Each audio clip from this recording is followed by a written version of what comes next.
इतिहास केवल राजाओं की कहानी नहीं होता, यह उन विचारों की यात्रा है जो सीमाओं से आगे बढ़कर सभ्यताओं को दिशा देते हैं।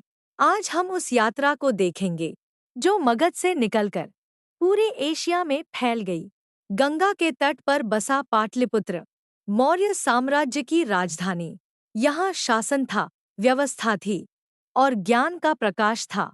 लकड़ी के विशाल भवन, संगठित नगर योजना और सशक्त प्रशासन इस महान साम्राज्य की पहचान थे।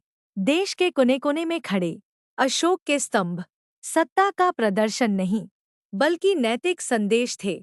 इन शिलालेखों में अहिंसा, करुणा और सभी प्राणियों के सम्मान की बात लिखी गई। कलिंग का युद्ध, जहां विजय मिली पर आत्मा हार गई, हिंसा और विनाश ने सम्राट अशोक को झकझोर दिया। यहीं से एक योद्धा धम्म का अनुयायी बना। अशोक ने तलवार नहीं छोड़ी, उसने उसका उपयोग बदल दिया।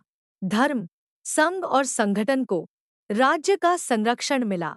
बौद्ध परिषदें हुईं, ग्रंथ संरक्षित हुए और धम्म बना राजनीति का नैतिक आधार। मगध से निकलकर बौद्ध धर्म पहुंचा। गांधार और तक्षशिला यूनानी विचारों से संवाद हुआ और बुद्ध की मानव रूप वाली कला जन्मी। रेशम मार्ग बना, विचारों का मार्ग। समुद्री मार्गों से बौद्ध धर्म पहुंचा श्रीलंका, यहीं संरक्षित हुई।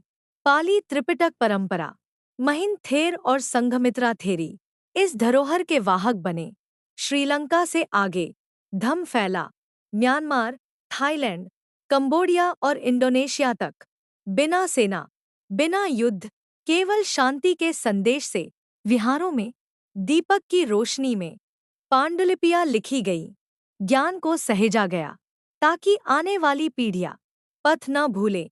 साम्राज्य समाप्त हो जाते हैं पर विचार अमर रहते हैं। मौर्य साम्राज्य इतिहास बन गया पर धम्म आज भी जीवित है। पाटलिपुत्र से विश्व तक यह यात्रा अब भी जारी है।